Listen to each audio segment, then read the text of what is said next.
So I do have a list of questions here for the panel, but I think we'd rather hear from you first. Are there any questions? All right, so this tourism in the oyster field,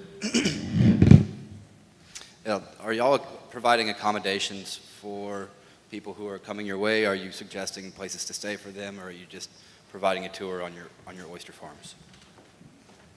Anybody want to address that? I know for the Big Bend Shellfish Trail, we do highlight restaurants, bait and tackle shops, marinas, but not lodging. So I can speak.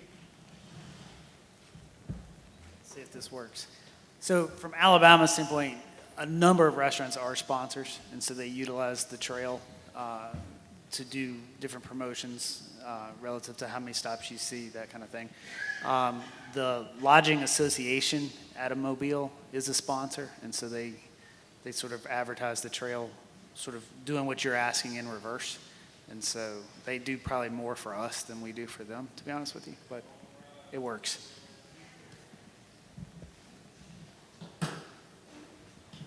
There's, yeah, Beth in the back.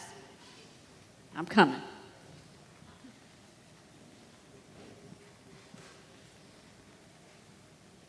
Rusty Goday, Louisiana Sea Grant.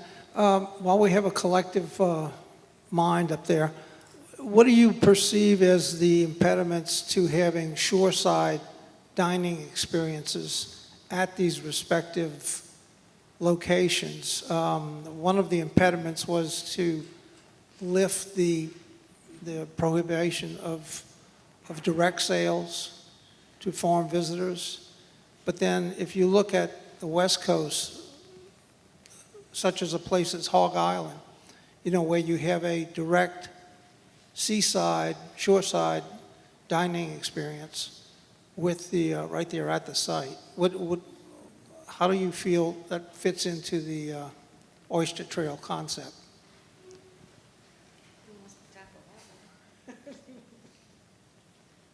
Hello. Hey, Rusty. Yeah. I know it's been in conversation, and it's a challenge in North Carolina. So the Oyster Trail members, the growers that want to offer a dining experience on their lease, it's really unclear in terms of the regulatory requirements and permitting for that to happen. But in North Carolina, we do have a requirement for a shellfish dealer's license if you want to sell direct to consumer. So any shellfish grower wanting to do that would, at a minimum, need to have a shellfish dealer's license in order to be able to provide a farm side dining experience on their lease. But we're still working through the specifics of that, and we're working with Division of Marine Fisheries. So we hope to have a clearer path forward and a better understanding of the legal requirements to do that, to make sure everyone's protected. Of course, you'd have to have, you know, you'd have to have access to open waters, so you couldn't be in conditionally closed or prohibited waters to start off with. And there's a lot of impediments to it. I mean, I think it's a great concept. Hog Island has nailed it on the head. Yeah, I don't know how applicable that would be across the board, but again, with the Big Bend Shellfish Trail brochure in which we identify those restaurants that serve locally produced or harvested shellfish. We have a question for Bill Walton.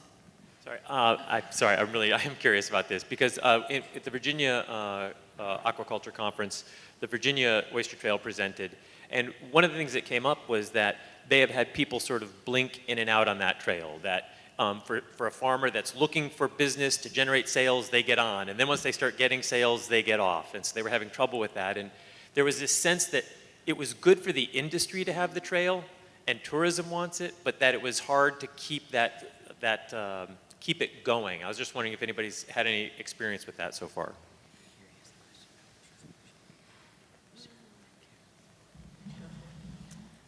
So the Florida Trail doesn't actually have the farmers themselves on the trail.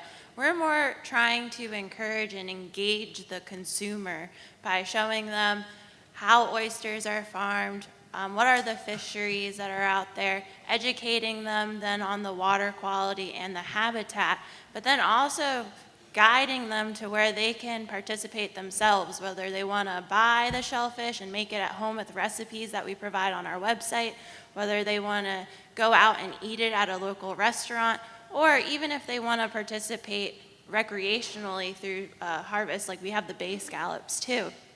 So our main goal is to really just engage consumers, and I think that's what's going to help our oyster farmers. So currently, I know that doesn't quite answer your question on how do we keep farmers onto the trail. We just don't have that right now on ours specifically. Hi. Ann Duga, Louisiana Sea Grant. I have kind of a business sort of question. For any of you who actually do have farms that are providing the actual tours or having tour groups onto their farms, liability insurance? Are they getting it? Where are they getting it? Are they carrying any kind of insurance to protect themselves, having all these people on their farms?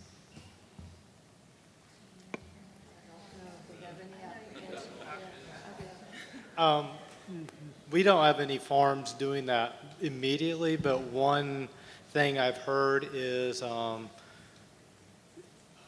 going with an established tour company that already has the boats, has the insurance, and working out an agreement with them for them to usher the people on their boats so that the grower isn't doing the tour themselves. I don't know how that'd go if they are looking into serving and stuff like that, but using existing businesses that are already around to fill that gap so that the grower doesn't have to try and do it himself.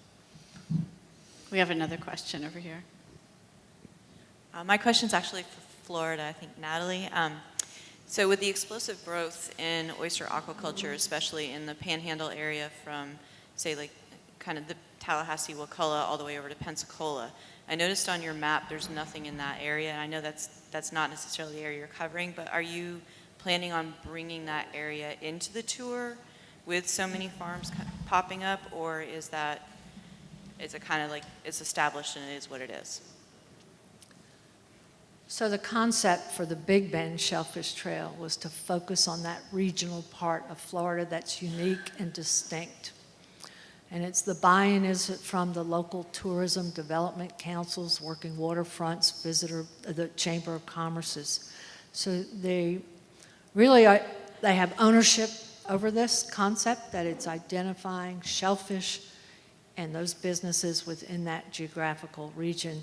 I had to go to each one of those counties when Wakulla County asked to buy into this, and Wakulla is part of the Big Bend, and so they all agreed.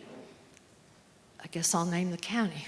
So when Citrus County, which is south of where Cedar Key is, also asked to buy in, which is not really part of the Big Bend and is really kind of more representative of transitioning from this rural working waterfronts area to kind of South Florida, the folks involved said, we don't think so.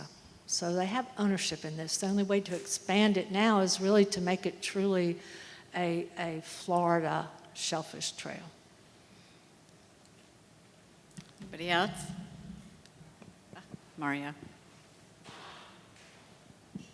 Yeah, I had a question about the applicability of this of the trail, because obviously the industry is not static.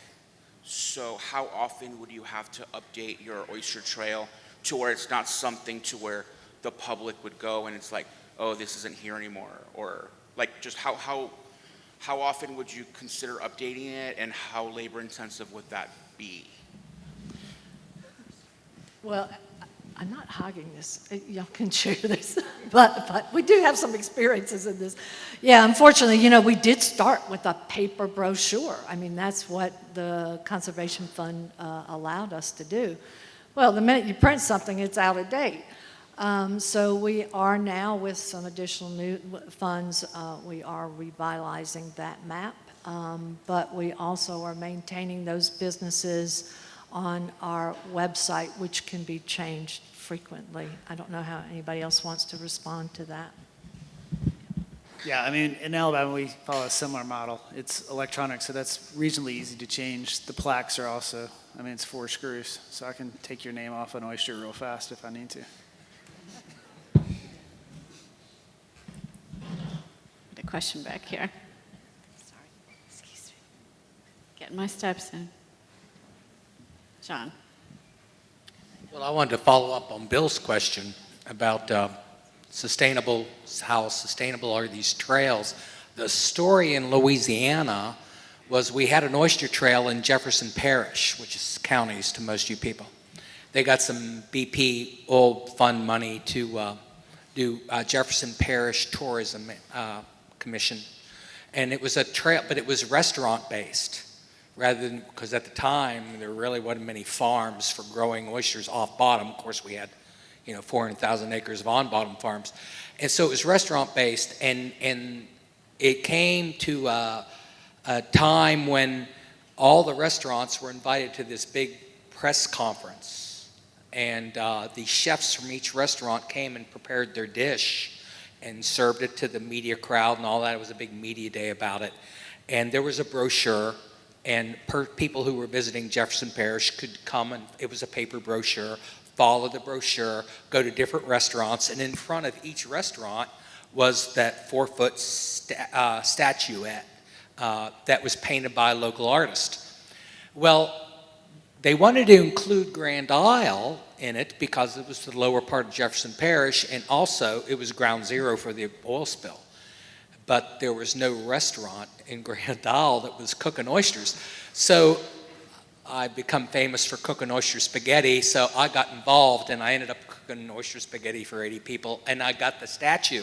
It was down at the camp in Grand Isle at the hatchery for years till I took it when I retired. Anyway, so we never had anybody come to Grand Isle, except one day here comes a couple from Virginia. They find out that the statue's over at the hatchery.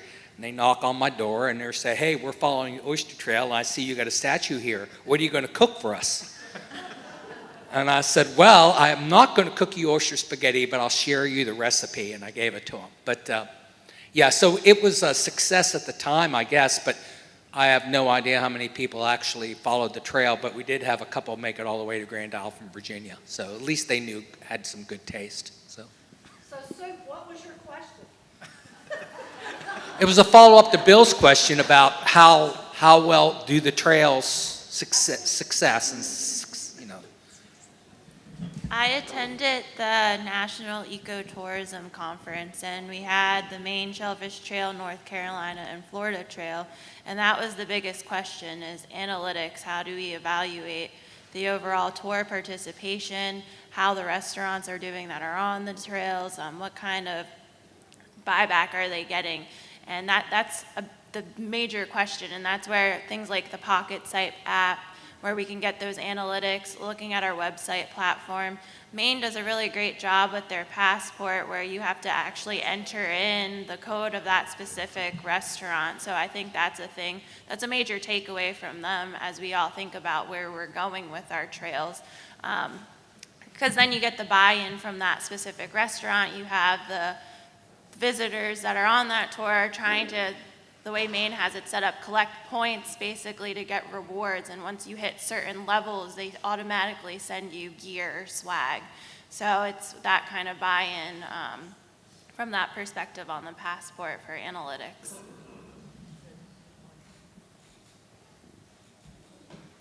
Any other questions for our panel? All right. Well, thank you very much. Appreciate you all. Really good